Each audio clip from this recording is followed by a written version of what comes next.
Hello and welcome back to Inquisitor Martyr. Last time we finished up the... What did we finish up? Occult Siege. That's what we finished, the Occult Siege priority assignment.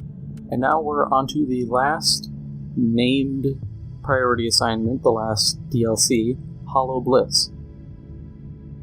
We've received a curious request from a low-level Ordo associate. A pilgrim ship returning from the warp has been quarantined at an Imperial Void Station due to an unusual type of cranial parasite infection. At first glance, this might not concern the Inquisition. However, the logs indicate no traces of any infection before entering the warp. Also, there are more obscure references to this parasite in an Ordo case file, but most of the material has been corrupted. Given that the station is a high-profile Imperial outpost, the infection might be a diversion to hide some other insidious threat by the ruinous powers. Much of the security forces available have been tied up by the incident, so the possibility cannot be ignored. Examine the situation. And they really need to fix the debrief, because everyone is pig-feed, heretic tribe, in an abandoned Imperial facility, and that's not right. But I think that's mostly gap filler for priority assignments.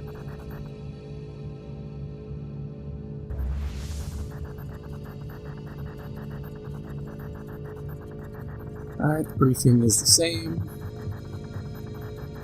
Gotta wait for it to finish.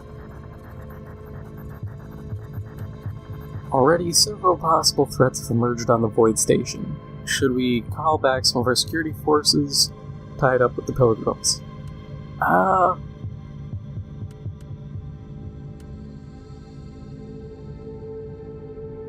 Yeah, I'd go a handful of patrols. You don't want the pilgrims to spread their weird brain parasite. And even though the power outages could be an issue, if you send small teams and someone goes missing, then you can start moving more guys. See how much that screwed me. The Imperial prefects of the station immediately put the remaining enforcers to the task. The preliminary investigation found no leads regarding power outages, but the incidents keep popping up at random. Cult Mechanicus personnel has been assigned to assess the machine spirit of the station. Their subsection. I knew it. In the meantime, Ordo chirurgeons, I hate when they use that word, I can never pronounce it, it's a surgeon, are dumbfounded regarding the nature of the parasitic infection. Examined subjects appear to be in good health and suffer virtually no ill effects. In some cases, the infection seems to even benefit the host. Trials are ongoing. I know when I talk about the curse found, I'm like, hey, it's a good thing, but the infection's benefiting the host after coming out of the warp. That screams something heretical. Our involvement in the matter is slowly becoming justified. We have identified a group of mutants hiding amongst the pilgrims, and it's possible they are the source of the infection, which support the theory of warp-related biological anomalies. Unfortunately, these mutants swarmed the security deck upon discovery and obtained weapons.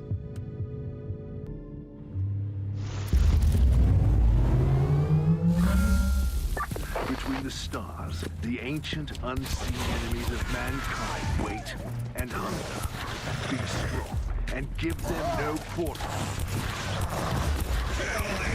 So, on my last video, one of my viewers, Fanfiction Pop-Tart, had asked about how I felt regarding the guys behind If the Emperor had a text-to-speech device, and them going on a currently indefinite hiatus, thanks to Games Workshop's current rampant enforcement of their copyright. And while I mentioned it, or I had responded and said my piece there, I wanted to kind of mention it here, because not everybody goes through comments, not everybody reads them, but Games Workshop is within their right. That is how copyright works. They can enforce it to the degree that they are. Now, being within the right and is it right for them to do so are two different things. Because stifling the creative side of your community is never good. No one should be eager to do that. bunch of people got into Warhammer through If the Emperor Had a Text-to-Speech Device. A lot of people got interested through Astartes, because people were able to point to these things and say, hey, look what our community can make. Isn't this cool? And people who might look at, the point values on an army and go, what the hell is this? This is intimidating. Might see something like Astartes and go, oh, this is cool. I want to look into this more. And they already have something that interests them, instead of trying to convince people to get into this game. I've always joked around with people, if it's not for stuff like that, getting into Warhammer would be damn near impossible. It's so expensive you might as well just do drugs. You would save money being a crackhead than you would building 40k armies. Part of that is hyperbole, part of that is a weird, unfortunate reality to the situation. But this whole deal with Games Workshop cracking down on people, it reminds me of Konami. Early on with my channel, I wanted to do videos on Metal Gear Survive. The thing is, the second I uploaded them, Konami striked my channel. Just instantly. It was scheduled, and they're like, no, we're taking anything you get from this video, screw you. And that's kind of what I think of when it comes to stuff with Games Workshop right now. This knee-jerk, you can't do anything unless we say you can kind of mentality, that all it does is hurt your public relations. People don't upload any Konami games because they don't want to deal with them. And all it does is make people hate that company. And I see that's what's going to happen with Games Workshop. Did they really expect people to buy into Warhammer Plus?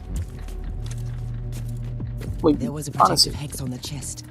I must have. How many people do you think will get into Warhammer and through that pay for Warhammer Plus? Time to war. They should have kept these people around, said, hey, look, you can make, the TTS stuff, you can make Astartes, you can make whatever. We'll offer you a job, but if you don't want it, fine. Because what these guys are doing for free is advertising. That is getting people to look into 40k. It's getting people to look into buying miniatures, into getting Warhammer Plus. Not having anything to pull people in from that aspect is going to hurt them. Especially when you look at, like, Astartes. Hey, we have this really high-end animation. You're like, damn, if this is what they're having just some rando on the internet, do you imagine what their streaming service will have? Well, if you get rid of that, well, nobody has anything to compare to. People aren't going to be as interested. And it just hurts all around. Nintendo also did a similar thing where they were cracking down on creators. And it's never good. Target acquired. If anything, Games Workshop needs to take a stance kind of like how doujinshis are viewed in Japan. You can find doujins of damn near anything. And while the companies kind of frown upon it, they also get, this is just part of how it is. This is free advertising for us. These people make some money on the side, we get attention brought to our product. Hell, look at Steam. Well, specifically Valve. Valve hasn't done a damn thing in years. They made Half-Life Alyx, and then what was the last thing they made before that? Left 4 Dead 2? That's well over a decade ago. I'm thinking that's actually getting close to 15 years ago. But when you look at Valve, they sit there and they're like, hey,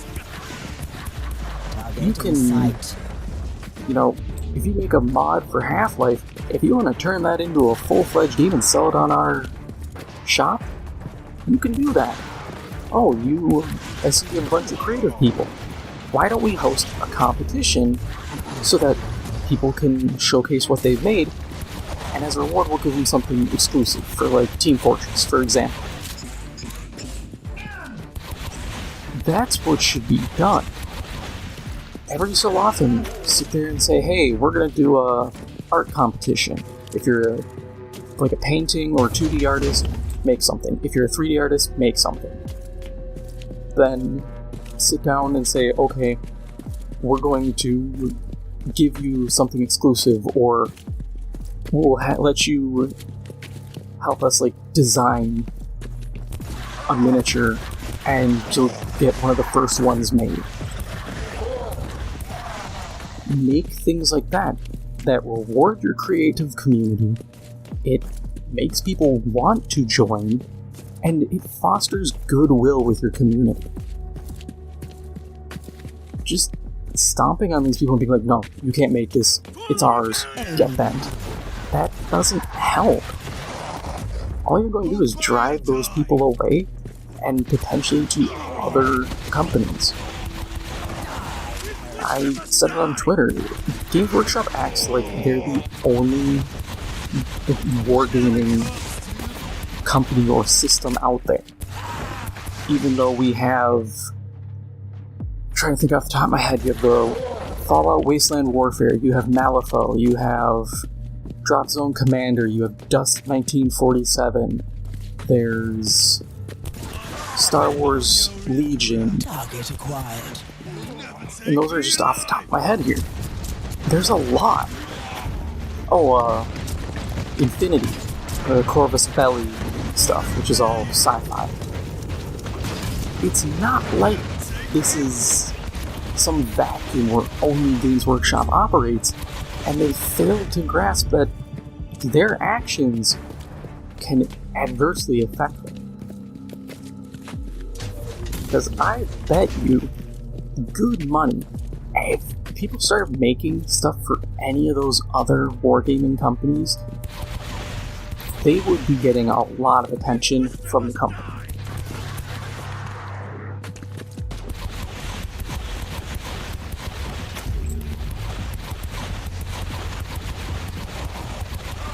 And it's honestly not that much effort for Games Workshop to just let stuff slide. It's not like people are charging money. It's not like people are sitting here going, oh, it's not like the creator of Astartes was sitting there going, oh yeah, this is all 100% original work. I made the Space Marines, I did all this. This isn't an homage or a reference to anything, this is all my work.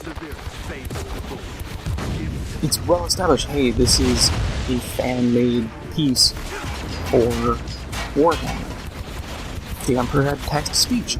Hey, it's just a comedy bit.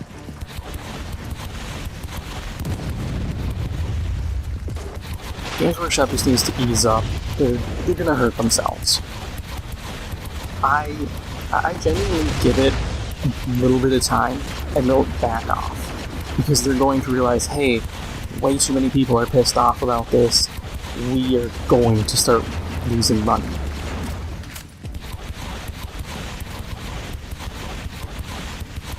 And that's a big thing to fear as a company is apathy. If people just stop caring about your product, you don't get free advertising. It's not like you're getting how it is with like the new He-Man series on Netflix. People making videos on it is free advertising, even if it's just hating. Because then other people will be like, oh, I need to check it out. But if people don't care, it slips into obscurity. Warhammer can start suffering that same fate. People don't care, the products start doing worse.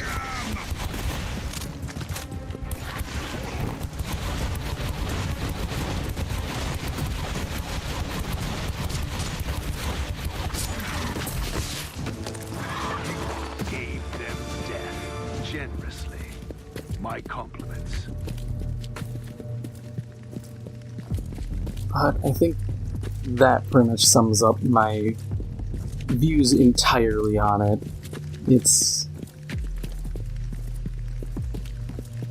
They're within their rights, but they're really dumb doing this. Because it's not like they're going after the Chinese cheapo injection molded models or anything where it's just dirt cheap knockoffs. They're going after people who are just making animations and stuff. The wrong target.